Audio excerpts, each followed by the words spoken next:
여러분 안녕하십니까? 뉴스룸을 시작하겠습니다. SM 엔터테인먼트 인수를 두고 치열한 경쟁을 벌여오던 카카오와 하이브가 어제 오후 협상 테이블에서 만났습니다. 카카오의 공개 매수 선언에 SM 주가가 크게 뛰자 양측이 출혈 경쟁을 멈추자고 합의한 것으로 알려지고 있습니다. 장서윤 기자입니다. 카카오는 오는 26일까지 SM 지분을 주당 15만 원에 공개 매수하고 있습니다. SM 지분의 35%를 추가로 사들여서 하이브를 누르고 SM의 최대 주주로 올라서겠다는 목표입니다. SM 주가는 카카오의 공개 매수 선언 이후 16만 원을 돌파하기도 했습니다. 하지만 최근 주가가 이틀째 하락하면서 15만 원 밑으로 내려왔습니다. 어제는 주당 14만 7,800원의 거래를 마쳤습니다. 이렇게 SM 주가가 15만 원 안팎에서 유지되면 공개 매수는 실패로 돌아갈 가능성이 큽니다. 주주 입장에선 같은 가격이면 굳이 양도소득세를 부담하면서까지 공개 매수에 참여하기보다 장 내에서 파는 게 이득이기 때문입니다. 이러자 양측 경영진은 어제 비밀리에 만났습니다. 구체적인 내용은 아직 공개되지 않았지만 일단 지분 경쟁은 멈추기로 합의한 것으로 전해졌습니다. 3차 공개 매수는 너무 부담스러운 상황이에요. 주가를 17만 원 또는 18만 원 이런 식으로 설정을 해야 되는데 그마저도 성공할 가능성이 높지 않다. 누가 SM의 새 주인이 되든 막대한 자금 출혈로 이른바 승자의 저주에 휘말릴 수 있다는 우려가 나옵니다. 게다가 최근 금융당국이 위법 요소가 있다면 용납하지 않겠다며 경고를 준 것도 영향을 준 것으로 보입니다. 이와 관련해 카카오와 하이브 측은 확인해 줄 수 없다는 입장입니다.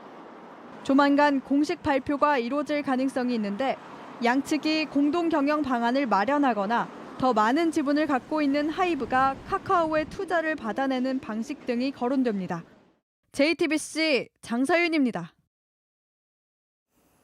이재명 민주당 대표 비서실장이었던 전모 씨의 발인식이 오늘 진행됐습니다. 고인이 남긴 이 대표가 원망스럽고 검찰 수사는 억울하다고 했던 말에 대해서 유가족과 동료들은 조심스럽게 이야기를 털어놨습니다. 정혜성 기자입니다. 영정 사진을 든 아들은 고개를 숙였습니다. 운구 차량에 시신을 옮긴 뒤 가족은 허리 굽혀 인사하고 서로 안고 울었습니다. 지난 9일 스스로 목숨을 끊은 전모 실장 발인식입니다. 어제 오후 7시쯤 빈소를 차린 뒤 하루 만에 장례를 마쳤습니다.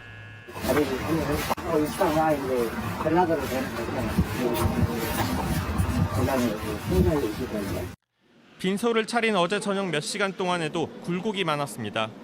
이재명 민주당 대표는 오후 1시쯤 도착했지만 7시간 가까이 조문을 못했습니다.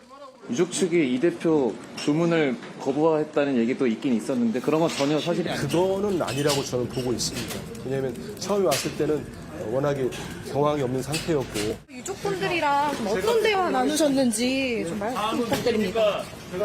그냥 한 말씀만 해주시죠. 유족은 이 대표 조문을 거부했지만 계속 버틸 수 없어서 맞아들였다고 했습니다. 처음에 거부를 했기 때문에 처음에 하셨다 하지 그 다음에 오지 마라 한다고 해서 안 오는 사람이 아니죠. 그러다 보니까 오신 거죠. 친구들은 죽음을 이해하기 어렵다고 했습니다. 2달 전에 만나서 술 먹고 할 때만 해도 아무 이상이 없었던 건데 그 후에 뭐가 문제가 생겼던 것 같아요. 검찰 조사를 받은 직후인 지난해 12월 말까지도 별 다른 이상 징후가 없었다는 겁니다. 동료들은 시킨 일을 했을 뿐인데 범죄자 취급받는 게 힘들었을 것이라고 했습니다. 시장님 잘못으로 집회 가도 연금이 끝나고 자기 개인적으로 해도 연금이 끝나고 연금 끝나면 자녀들이 가족들이 실제 유서엔 주어진 일을 했는데 검찰 수사는 억울하다며 수사 관련 이재명 대표 책임을 다 알고 있지 않느냐고 적었습니다. JTBC 정혜성입니다. 얼마 전 정부가 내놓은 강제동원 배상안을 두고 피해자들의 반발이 거센 가운데 주말을 맞아 오늘 서울시청 앞에선 대규모 규탄 집회가 열렸습니다. 현장 취재기자 연결해 보겠습니다. 한민정 기자, 집회가 마무리 단계인 걸로 알고 있는데 지금 상황은 어떻습니까? 네, 약 2시간 전에 시작한 집회는 이제 거의 마무리됐습니다. 지금은 참가자들 발언이 모두 끝난 상태인데요. 오늘 집회는 시민단체 600여 곳이 야당과 뜻을 모아 열었습니다. 주최 측은 10,000명가량이 참석한 걸로 보고 있습니다. 오늘 그 자리에서 구체적으로 어떤 이야기들이 나왔습니까? 네, 정부가 내놓은 강제동원 해법을 피해자를 우롱하고 국민을 기만하고 있다며 비판했습니다. 일본의 사죄와 가해 기업의 배상도 강조했는데요. 관련 발언 잠시 들어보시죠. 잘못한 자가 사죄하고 배상하라. 바로 이것뿐입니다. 윤석 정부의 강제동원 해법을 규탄하며 지금이라도 해법안을 전면 철회하고 피해자들에게 엄중히 사죄할 것을 강력히 촉구하는. 나흘 전 직접 국회를 찾아 배상안 무효를 주장한 양금덕, 김성주 씨 등 피해자들도 오늘은 영상 메시지를 통해 정부안을 받아들일 수 없다고 다시 한번 밝혔습니다. 오늘 이재명 민주당 대표도 참석했죠. 지지자들도 함께 모였다고요? 네, 어제 공식 일정을 모두 취소하고 경기지사 시절 자신의 비서실장이었던 전모 씨 빈소를 찾았던 이재명 대표는 오늘 집회 모습을 보였는데요. 정부의 강제동원 배상안에 대한 당 차원의 강경 대응을 예고했습니다. 오늘 이 대표의 집회 참석이 알려지면서 민주당을 상징하는 파란색 풍선을 든 지지자의 모습이 집회 현장 곳곳에서 눈에 띄었습니다. 지금까지 서울광장에서 JTBC 한민정입니다. 이렇게 국내에선 피해자들 중심으로 반발 여론이 거센데 일본에서 외무상의 황당한 발언이 나와 논란이 되고 있습니다. 사실상 강제동원은 없었다, 이미 다 끝난 일이다라고 말을 했는데 대통령실은 총리가 아닌 외무상의 발언이라고 선을 그었지만 다음 주면 한일 정상회담이 열리는 만큼 발언 배경을 두고 관심이 쏠리고 있습니다. 최수연 기자입니다. 지난 9일 일본 중의원 안전보장위원회 하야시 일본 외무상이 강제동원을 부인하는 발언을 합니다. これらはいずれも強制労働に関する条約上の強制労働には該当しないものと考えておりまして、これらを強制労働と表現することは適切ではないと考えております。 강제동원이라는 표현이 적절하냐는 일본 의원의 질문이 계속되자 답한 내용입니다. 강제동원 배상은 과거 한일 청구권 협정으로 최종적으로 해결이 끝난 일이라고도 강조했습니다. 새로운 사죄와 반성은 발표하지 않는 게 맞냐는 질문에도 맞다고 답했습니다. 우리 정부는 지난 6일 강제동원 배상 해법안을 내놨습니다. 당시 일본은 이를 수용한다면서 역대 내각의 역사인식을 전체적으로 계승한다고 답한 바 있습니다. 그런데 사흘 만에 강제동원 자체를 부인하는 발언이 나온 겁니다. 해법안 발표 이후 일본은 강제동원에 대한 공식 발언을 극도로 아꼈습니다. 그런데 중의원위원회에서 이런 발언이 나온 건 정상회담에서 협상력을 강화하고 내부 여론도 고려한 것이란 분석이 나옵니다. 기시다 내각의 정치적 기반인 우익 여론을 달래려는 의도라는 겁니다. 대통령실 고위 관계자는 JTBC에 우리의 정상회담 파트너는 기시다 총리라며 정상회담 준비에 집중하겠다며 해당 발언에 대한 공식 입장을 내진 않았습니다. 외교부는 하야시 외무대신은 김대중 오부치 공동선언 등을 계승한다는 입장을 밝힌 바 있다며 선언의 정신을 변함없이 계승해 나가길 기대한다고 했습니다. 한일 정상회담이 닷새 앞으로 다가온 만큼 우리 정부의 고민도 깊어질 전망입니다. JTBC 최수연입니다. 다음 소식입니다. 건조한 날씨가 이어지면서 밤사이 화재가 끊이지 않았습니다. 지금은 지리산 부근 경남 하동에서 발생한 불로 소방당국이 주민들을 긴급 대피시키고 화재를 진압 중에 있습니다. 화재 사고 여도현 기자가 전해드립니다. 산 중턱부터 연기가 뿜어져 나옵니다. 헬기가 가까이 가자 하늘이 온통 뿌였습니다. 오늘 오후 1시 20분쯤 지리산 부근 경남 하동에서 발생한 불로 소방당국은 산불 2단계를 발령했습니다. 헬기 20대 등을 투입해 진화 작업에 나섰습니다. 아직 민가로는 불이 옮겨 붙지는 않았지만 강한 바람 때문에 주민 4명을 급하게 대피시켰습니다. 불길이 잡힌 집안이 온통 새까맣습니다.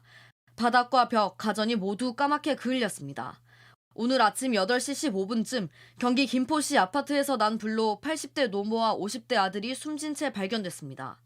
소방당국은 노모가 사망한 지 수일이 지난 상태로 판단된다며 경찰에서 조사 진행 중이라고 밝혔습니다. 불과 까만 연기가 건물을 삼켰습니다. 불길이 잡히고 드러난 건물은 형체를 알아볼 수 없을 만큼 탔습니다. 어젯밤 8시쯤 경기 고양시 가구공장에서 난 불은 6시간 만에 잡혔고 공장 3개 동을 완전히 태웠지만 다행히 직원들이 모두 퇴근한 후라 인명피해는 없습니다. 소방당국은 정확한 화재 원인을 조사 중이라고 밝혔습니다. JTBC 여도현입니다. 오늘 오전까지만 해도 미세먼지가 가득했던 서울 하늘이 오후 들어 한결 나아졌습니다. 하지만 봄이면 반복되는 미세먼지와 황사, 국외의 요인 문제도 있지만 우리 도심 속에서 나오는 먼지도 만만치 않습니다. 서울시 미세먼지 배출업체 단속 현장을 김서연 기자가 동행 취재했습니다. 유해 물질을 취급하는 금속 도장 공장. 마모된 금속 파이프 위로 하얀 가루가 가득 쌓였습니다. 사업장 내부 방지 시설이 미처 빨아들이지 못하는 분진 가루가 창문 밖으로 그대로 새어나오고 있었습니다. 집진력이 딸리다 보니까 일부가 집진이 안 되고 있고 집진 용량이 굉장히 부실한 사업장이라고 할 수 있죠. 서울의 한 대형 공사 현장. 미세먼지 원인 물질인 고농도 질산 화물이 기준치의 4배를 훌쩍 넘게 배출되는데도 현장에선 이를 빨아들이는 집진기가 돌아가지 않고 있습니다. 이제 집진기하고 간이 칸막이가 있어야 되는데요. 이 현장에 집진기 어디 있어요? 집진기 지금 방진막조차 설치하지 않아 비산먼지가 밖으로 유출되는 건설 현장도 적발됐습니다. 노후 경유차들도 단속대마다 단골로 적발되고 있습니다. 엔진에 부착된 매연 저감 장치를 주기적으로 정비하지 않으면 미세먼지를 불러오는 물질을 다량으로 내뿜습니다. 미세먼지 발생원 물질인 질산화물이 그대로 배출됩니다. 그래서 구멍 뚫림, 손상을 방지하기 위해서 청소를 해야 됩니다. 서울시는 저감 장치를 부착하지 않거나 고의로 훼손하면 최대 1,000만 원의 과태료를 물리는 등 지속적인 단속을 이어가겠다고 강조했습니다. JTBC 김서연입니다.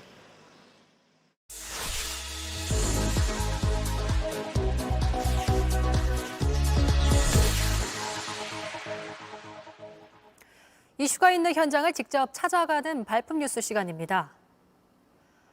얼마 전 1급 발암물질 성면을 엉터리로 철거하는 학교의 실태를 전해드렸는데요. 보도 후 추가 제보가 쏟아졌습니다. 10년 넘게 성면 철거 현장에서 일한 이들은 서류상 제대로 공사가 끝난 곳들도 믿을 수 없다고 말했습니다. 윤정식 기자입니다. 성면 철거 공사를 마친 서울 용산의 한 고등학교입니다. 지난해 초 공사 보고서에 성면 잔재물 검사 사진이 있습니다. 비슷한 시기 성면 철거 공사를 한 다른 학교 보고서에 같은 사진이 등장합니다. 하남의 한 초등학교와 서울 동작의 한 중학교도 사진이 같습니다. 똑같은 사진이 초, 중, 고 7곳에서 중복되기도 합니다. 성면 잔재물 검사가 엉터리로 진행된 겁니다. 중복 사용이 확인이 된 거죠. 이제 의도가 있다고 파악을 해서 고발 조치에 들어간 거거든요. 서류 조작이 걸리자 업체 대표 김모 씨는 재빨리 폐업했습니다. 이후 제주도로 넘어가 다른 이름으로 업체를 열었습니다. JTBC 취재 결과 이 업체는 지난 겨울방학에 또 서울의 여러 학교 계약을 따내 수억 원을 벌었습니다. 저도 정확하게는 잘 모르겠는데 대표자도 바꾸고 졸업할 때 전부 다 저희가 일을 한 걸로 아는데. 사실상 문제를 일으킨 업체에 또 일거리를 준 겁니다. 성면 관련 경력 16년 전문가 황경욱 씨는 실제 철거 현장에선 문제가 더 많다고 지적합니다. 자, 이 공간은 교실이라고 칩시다. 천장이 실제로 다 이게 성면 텍스잖아요. 네, 그렇습니다. 이 성면을 철거하려면 그 조치의 첫 번째가 비닐로 보양하는 겁니다.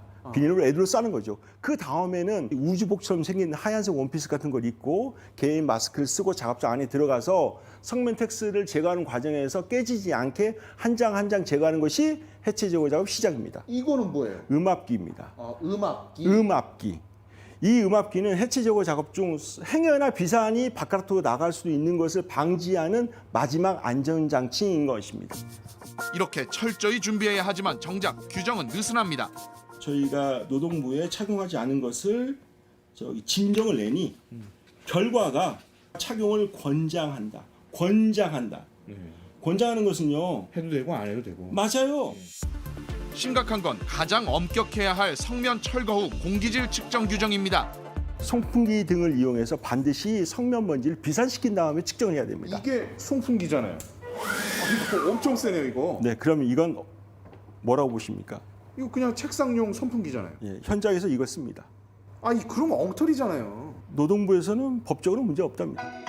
지난 겨울방학 서울에서만 170곳 넘는 학교가 성면 철거 후 공기질 검사를 한 번에 합격해 정상 계약했습니다. 하지만 검사가 이런 식이었다면 결과를 신뢰하기 어렵다는 목소리가 나옵니다. 만일 성면에 노출되면 증상은 바로 나타날까? 아니, 그렇지 않습니다. 최소한 잠복기가 10년 내지 15년 이상이 돼야 돼요. 성면폐증, 폐암 이런 성면 질환이 이 다른 병들하고는 조금은 좀 다른 부분이 있나요? 폐기능 저하로 인해서 수술을 못하는 경우가 생길 수가 있고 병증이나 다른 병이 유발될 확률이 높기 때문에 치료 과정도 좀 어렵고. 이렇게 위험한 공사를 허술하게 하는 이유. JTBC를 찾아온 한 성면 철거 업체 사장은 교육 정책임이 가장 크다고 주장합니다. 말도 안 되는 공사 일정 기간을 잡고 협박을 합니다. 소위 갑질이라고 하죠. 해체 능력도 없는 업체들이 입찰을 받으면 학교 공사 같은 경우는 아마 최소 3차, 4차까지는 갈 겁니다. 가장 걱정되는 건 등교하는 아이들입니다. 모두 다 어느 정도는 성면에 노출이 됐다고 보시나요? 계속 노출에 되어 있다고 보는 게 맞다고 봅니다. JTBC 윤정식입니다. 미국 서부 실리콘밸리의 최대 상업은행 실리콘밸리 은행이 문을 닫게 됐습니다. 미국에서 파산한 은행 가운데 역대 두 번째 규모인데 그동안 미국 스타트업 기업들의 자금줄 역할을 해왔던 만큼 관련 기업들의 줄도산 우려도 커지고 있습니다. 김재현 기자입니다. 미국 실리콘밸리 은행 SVB가 현지 시간으로 어제 파산 절차에 들어갔습니다. SVB는 기술 벤처 기업을 주요 고객으로 한 전문은행입니다. 지난 40년간 우리 돈 270조 규모의 대형은행으로 성장했습니다. 그런데 자금 위기가 노출된 지 불과 48시간 만에 초고속으로 파산했습니다. 앞서 SVB는 매도가 가능한 채권 210억 달러를 내다 팔았고 그 과정에서 18억 달러의 손해를 봤다고 발표했습니다. 미국 연방준비제도에서 기준금리를 빠르게 올리면서 미국 스타트업의 신규 자금이 줄고 SVB로 들어가는 예금도 줄어들어 취한 고육책이었습니다. 그러나 발표 뒤 SVB의 주가는 60%가량 폭락했고 예금 인출도 줄을 이으며 결국 문을 닫게 됐습니다. 당국이 인당 25만 달러, 약 3억 3천만 원의 예금을 보호하지만 그 이상을 예금한 고객들이 돈을 돌려받을 수 있을지는 미지수입니다. 만약 돌려받지 못한다면 스타트업 기업들이 임금을 제때 주지 못하거나 최악의 경우 줄도산할 가능성도 있는 것으로 전망됩니다. All our money is in the bank. I don't know how we're going to do our payroll. I don't know what we're going to do now. SVB가 기술 전문은행이었던 만큼 이번 위기가 대형은행 등 금융권 전반으로 퍼질 가능성은 낮다는 분석입니다.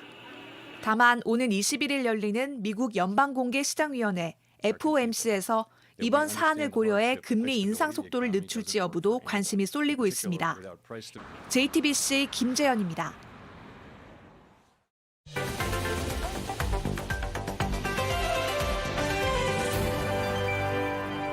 백브리핑 시간입니다. 뉴스 스토리텔러 박진규 기자 나와 있습니다. 자, 시작해보죠. 네, 오늘은 잠 못 드는 밤 이렇게 키워드를 좀 잡아봤습니다. 보통 이제 저희는 주말에 뉴스를 네. 해야 되기 때문에 금요일이면 잠 못 드는 밤이곤 한데 네, 고민이 박진규 있죠. 기자, 고민 있습니까? 무슨 아이템을 전해드릴까 고민을 항상 하죠. 그렇죠. 고민이 많죠. 네, 그 얘기가 아니고요. 네. 어제 이제 드라마 때문에 잠을 좀 못 잤다는 분들이 꽤 계시더라고요. 학교 폭력을 다룬 요즘 워낙 화제가 되는 이제 드라마 더 글로리 이제 파트 2가 어제 공개가 됐습니다. 이제 워낙 이제 기대를 많이 모았으니까 공개 직후에 넷플릭스 서버가 잠시 멈추기도 했다고 하고요. 또 밤새서 몰아보겠다는 분들도 많더라고요. 이제 중의적인 의미로 잠 못 드는 밤이라고 키워드를 잡아봤습니다. 그만큼 이제 드라마가 재밌다는 얘기기도 하고 또 우리 현실의 학교 폭력이 그만큼 심각하다 그런 뜻도 이제 되겠죠. 아, 그런 중의적인 의미를 담았군요. 근데 말씀하신 것처럼 파트 1 전 에피소드 1부터 8까지 같은 경우에는 과거 실제 벌어졌던 학교 폭력 사건들을 떠올리게 했잖아요. 네, 그러니까 이제 보면서 사람들이 저게 드라마에서 이제 지어낸 게 아니라 실제였어 이렇게 많이 반응을 했었죠. 드라마 속에 이제 이런 장면 나왔습니다. 이제 뜨거운 고데기로 피해자를 이제 괴롭히고 화상을 입히는 그런 장면이 있었는데 이게 17년 전에 한 중학교에서 실제로 있었던 일이어서 다시 한번 공분을 사기도 했었죠. 네. 뭐 이렇게 드라마 자체가 흡입력이 있기도 했고 또 파트 1이 공개되고 나서 이제 어제 파트 2가 나오기 전까지 네. 유명인들에 대한 학폭 사건이 계속 터졌고 고발도 있었어요. 그렇습니다. 대표적이었던 게 이제 국가수사본부장에 임명됐던 정순신 변호사가 이제 사퇴를 했었죠. 아들 학교 폭력 사건이 있었는데 가해자는 서울대에 진학을 했지만 이제 피해자들은 트라우마에 시달렸습니다. 특히 이 사건은 학교 폭력 이후에 발생하는 이제 법적 분쟁에 대한 물음표를 우리 사회에 던졌잖아요. 네. 저희도 뉴스룸 통해서 이제 보도를 해드렸는데 정순신 변호사 측은 아들의 전학을 이제 막으려고 집행정지 신청만 이제 3차례 하기도 했었습니다. 가해자가 소송을 통해서 어떻게 더 피해자를 궁지에 몰 수 있는지를 보여주면서 학교 폭력에 대한 이제 심각성을 좀 보여줬습니다. 자, 이런 흐름 속에서 더 글로리 파트 2에 관심이 좀 몰리고 있는 그런 그렇죠. 측면도 있지만 또 개인적으로는 김은숙 작가가 학폭이란 이런 민감한 주제를 드라마 주제로 썼다. 그 배경도 좀 궁금해요. 그렇습니다. 많은 분들이 궁금해하셨는데 작년 제작 발표회 때 김은숙 작가가 이제 본인도 고등학생 학부모여서 이제 학교 폭력이 화두다 이렇게 설명을 하면서 말을 했습니다. 들어보시죠. 근데 엄마는 내가 누굴 죽도록 때리면 더 가슴 아플 것 같아. 내가 죽도록 맞고 오면 더 가슴 아플 것 같아. 이러더라고요. 그래서 그 질문이 2번째 충격이었고 너무나 지옥이었어요. 그러면서 이제 그 짧은 순간에 많은 이야기들이 확 펼쳐져서 곧바로 이제 시나리오를 쓰게 됐다. 이렇게 설명을 했었죠. 네. 박진규 기자도 자녀가 있는 걸로 제가 알고 있는데 그렇습니다. 저런 질문 받으면 정말 마음이 아플 것 같아요. 생각하기도 좀 싫은 그런 상황인 거죠. 네, 어쨌든 그랬군요. 그럼 그 딸의 질문에 대해서 김은숙 작가의 결론은 뭐였나요? 예, 사흘 전에 관객과의 대화를 하면서 추가적으로 이제 설명을 했습니다. 더 글로리를 쓰면서 이제 답을 찾으려고 했는데 생각을 해보니까 죽도록 맞고 오면 해결 방법이 있겠더라. 가해자들을 지옥 끝까지 끌고 갈 돈이 저에게는 있다. 그리고 나서 이제 김 작가가 한 다음 말이 중요한데요. 대부분의 피해자나 부모들이 다 자기처럼 돈이 많지 않다는 겁니다. 드라마 속 피해자처럼 말이죠. 네. 그런 분들을 응원해보고 싶었다. 이렇게 설명을 했습니다. 그랬군요. 자, 그러면서 이제 피해자 문동은의 복수가 펼쳐지는 장면에 시청자들의 응원을 보내기도 했고 네. 또 통쾌하기도 했을 텐데 하지만 사실 이건 드라마잖아요. 그렇죠. 김은숙 작가도 말했듯이 현실은 또 반대니까 이제 현실을 좀 다시 제대로 봐야 할 상황인 것 같기도 해요. 네, 그렇습니다. 어느 때보다 이제 드라마도 있고 그래서 학교 폭력에 대해서 이제 강하게 대처해야 된다, 막아야 된다 이런 위기의식 공감대가 높아져 있습니다. 학폭이 문제가 된 건 어제 오늘 일이 아니니까 그간 대책이 잘 먹히고 작동을 했으면 더 글로리는 이제 나올 수 없었겠죠. 교과서적인 결론이긴 합니다만 이제는 정말 정치권, 정부, 교육계, 어른들이 응답을 해야 합니다. 드라마가 끝나도 사실 여운이라든지 상처는 끝나지 않기 때문에 네. 정말 적극적인 대처가 나올지 저희가 한번 같이 지켜보고 취재해 보도록 하죠. 여기까지 됐죠. 박진규 기자였습니다. 수고하셨습니다.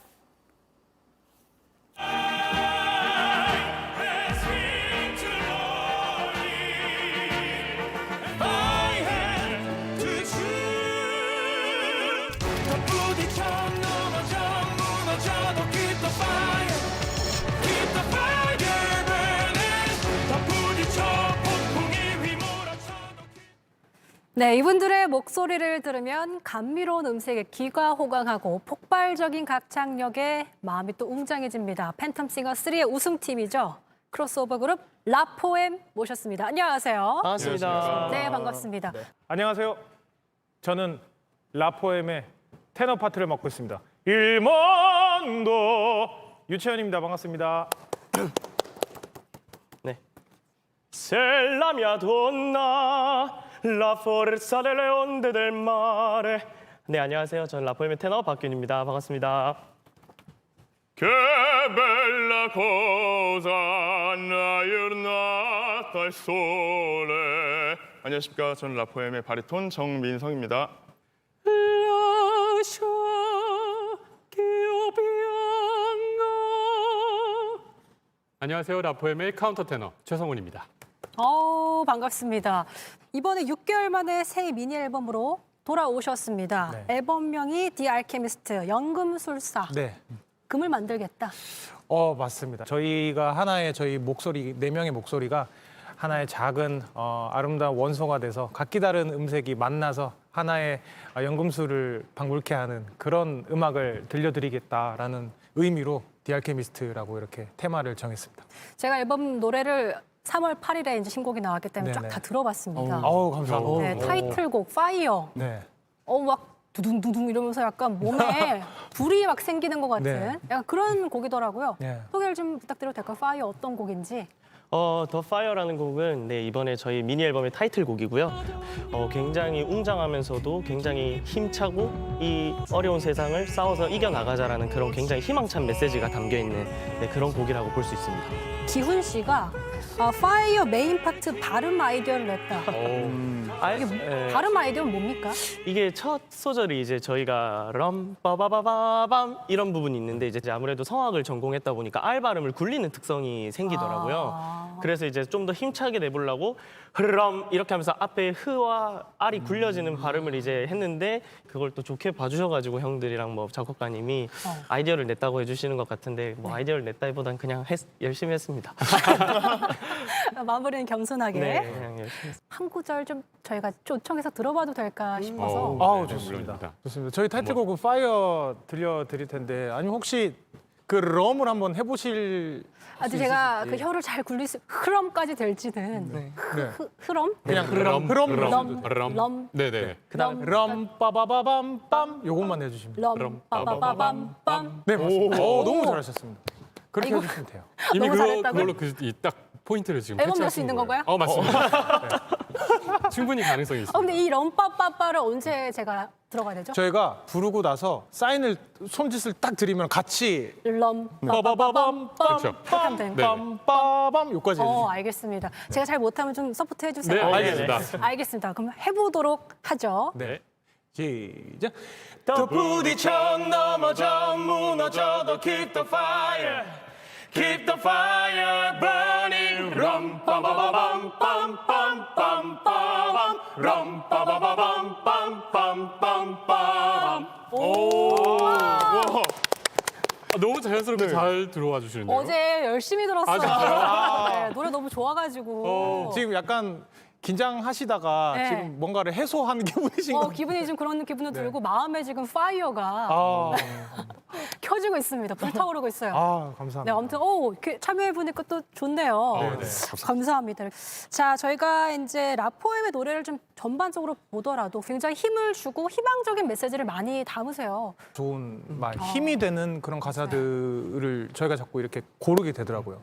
그리고 저희가 팀명이 라포엠이잖아요. 그러니까 시를 노래하는 그룹이다라고 이렇게 딱 그런 팀명과 굉장히 잘 맞는 가사를 고르기 위해 노력도 많이 하고요. 그렇기 때문에 조금 가사에 대해 신경을 많이 쓰는 것 같아요. 근데 보면 커버곡들도 많이 하세요. 재해석하는 커버곡들이 많은데. 혹시 왠지 또 시키실 것 같아서 역시 미리 또. 한번 준비를 해봤는데 최우 씨가 방송을 잘하시네요. 아이브의 러브 다이브 한번 들어볼까요? 네네. 난 그 맘을 좀 봐야겠어 널 see my gotta love it 서로를 비춘 밤 아름다운 까만 눈빛 더 빠져 깊이 넌 내게로 숨 참고 love dive 느낌이 달라요. 중후한 느낌이 나요. 네, 약간 저희는 중후한 산뜻하게 하려고 했는데 중후한 느낌이 나요. 아무래도 그거는 장원영 씨가 이렇게 그렇죠. 안무를 하면서 하기 때문에 맞아요. 느낌이 또 다르다는 그런 말씀이죠. 아까 하나 더 있다고 하셨는데 혹시 사실 이거는 아직 공개를 조금 나중에 하려고 했는데 그냥 짧게 플라워스라는 곡인데 바로 그냥 들려드리겠습니다. Love me better than you can love me better I can love me better baby Can love me better I can love me baby Can love me better I can love me better baby Can love me better I can love me baby 감사합니다. 감사합니다. 와 정말 저희 처음 불렀어요 여기서. 진짜요? 네. 근데 네 분 되게 노래 부르실 때 눈 마주치면서 눈이 반짝반짝 하실 때 에너지가 너무 좋습니다. 이게 또 중창의 매력인 것 같아요. 맞아요. 맞아요. 그 매력입니다. 왜 본인 말씀하시고 부끄러우세요? 부끄럽네요. 알겠습니다. 팬텀싱어 3에서 이제 우승자. 이제 팬텀싱어 4가 돌아오는데 이번에는 심사위원으로 참여하셨다고 들었어요. 또 감사하게도 저희가 이제 예선에 참가하신 참가자 싱어분들을 직접 찾아가서 같이 함께 했던 촬영을 하고 왔습니다. 네. 근데 옛날엔 참여자였다가 네. 우승을 했고 이제 심사위원으로 돌아오니까 기분이 좀 다를 것 같거든요. 저는 너무 기분이 이상했어요. 한치 앞을 모르는 순간인데 반대로 저희가 이번에는 저희가 앉아 있는 자리가 바뀌니까 응원도 하게 되면서 더 잘했으면 좋겠다라는 그런 마음이 좀 들더라고요. 팬텀싱어 4가 네. 좀 더 치열할 것으로 좀 예상을 하십니까 그러면? 와, 엄청 치열할 수밖에 없는 게 사실 시즌 1, 2, 3까지 하면서 너무 많은 음악들이 나왔어요. 맞아요. 그래서 선곡하는 과정이 정말 힘들 거다. 이렇게 생각을 했는데 도대체 4에서는 또 어떤 장르와 어떤 음악을 더 할 게 있을까? 그런 거에 대해서 좀 되게 기대도 되고 그리고 팬텀싱어 시즌이 또 계속 돼야 또 저희가 하는 이 음악 장르 자체가 또 주목을 더 받을 수 있기 맞아요. 때문에 저는 계속해서 뭐 5도 나오고 6도 나오고 그렇게 했으면 좋겠습니다. 알겠습니다. 앞으로의 이제 활동 계획을 좀 들어보고 싶어요. 이제 저희가 곧 이제 투어 콘서트를 지금 준비하고 있어요. 라포엠의 매력을 느끼실 수 있는 그런 다양하고 재미난 무대들도 많이 준비하고 있거든요. 그래서 많이들 보러 와주셔서 같이 음악 안에서 같이 즐기고 했으면 좋겠습니다. 네. 그렇다면 이제 올해 뉴스룸에서 전해줬으면 하는 라포엠의 소식이 있다면 뭐가 좀 있을까요? 라포엠이 해외에서 터졌다. 라포엠 해외에서 러브콜 쏟아져. 러브콜 쏟아져. 요런 헤드라인. 네, 너무 좋을 것 같아요. 알겠습니다. 네. 채원 씨의 바람대로 네. 라포엠이 국내뿐 아니라 해외에서도 많은 사랑받는 K 크로스오버의 열풍이 불어보길 기대하겠습니다. 오늘 인터뷰 고맙습니다. 감사합니다.